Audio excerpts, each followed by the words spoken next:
Welcome back to another video vinyl spotlight, everybody. My name is Rich from DGmono, and today we are going to be looking at a record I got back in Tokyo, Japan last summer, 2022.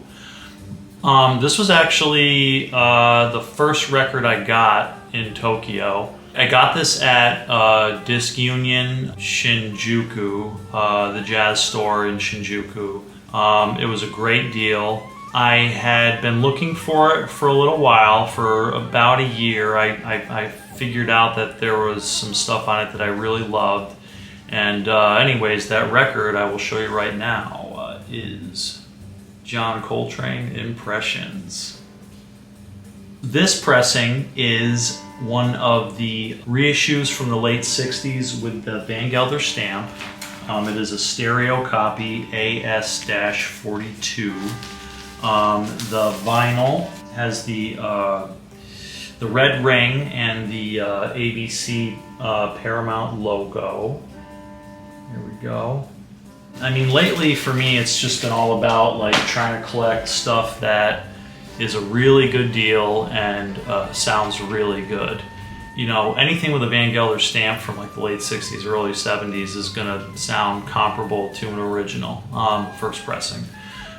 That's open to interpretation. Some people might disagree with it. I personally found that for the most part, you're getting something really good with a Van Gelder stamp from that era.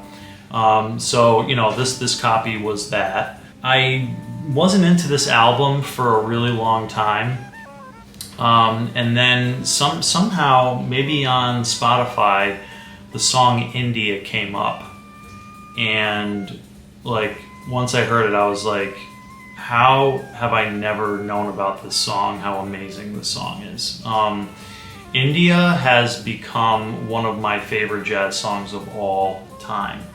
I'm not even the biggest Eric Dolphy fan, but like when Eric Dolphy plays a little bit more in than out, like he does on India, you know, it's just, he is one of my favorite musicians.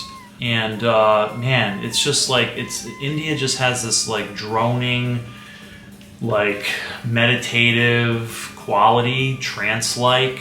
Such a simple harmony that's created by the two horns, but it's beautiful and it's weird, and it's just like I haven't studied it in detail, but I love that harmony at the head, and the soloing's great too. I mean, it's very minimalist. There isn't a lot of piano. McCoy Tyner lays out for a lot of it. But yeah, like, so India is like the big reason why I love this album. This record was super cheap.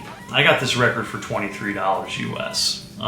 You know, the yen price was probably like 2,800, yeah. Which at that time translated into about $23 US. You know, the vinyl plays near perfect. There's a couple pops here and there, but they're not repetitive ticks. Probably one of the reasons that the price was a little lower is because the jacket kind of has a little bit of a flaw. You can see here that the sleeve, it's kind of off center, and it's interesting because it got printed kind of unevenly. You can see that it doesn't really fold perfectly. I've been looking for another jacket to replace this, and I just can't seem to find one that's as clean, because this is like really clean despite that. You know, look at all that gloss. This must be an original first pressing jacket too. The inside's got a little bit of humidity staining, but it's definitely not that bad, and otherwise very presentable. It's got that vintage smell too. But yeah, I mean, so like as far as this record goes, like the tracks on it, you know, India is, like I said, you know, I might even put India in my top 5 jazz tracks of all time. Up Against the Wall is a really good one that I really enjoy. I love Impressions. Impressions is a great tune. It's amazing how many times Coltrane was recorded playing that. Recorded it several times in the studio, but also live. I mean, there's so many recordings of him playing Impressions live. He must have loved that song. This version is really long. This version's like 13 minutes or something. There it is, 14 minutes and 40 seconds.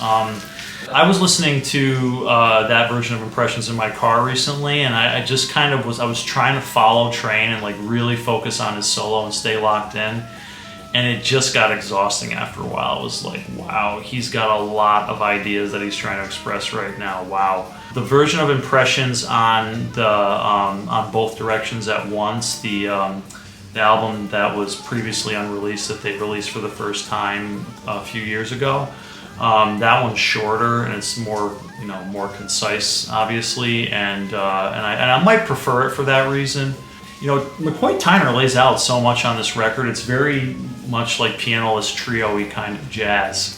And the last tune is a really pretty song, which is After the Rain. Very pretty tune, but it's funny. It's like you've got these like epic takes of India and Impressions on the first, which are the first track on both sides, and then you've got these like little 3-minute tunes like After the Rain and Up Against the Wall, ending the sides, and it's just kind of like they're just like little epilogues to the main attraction, which is India and Impressions.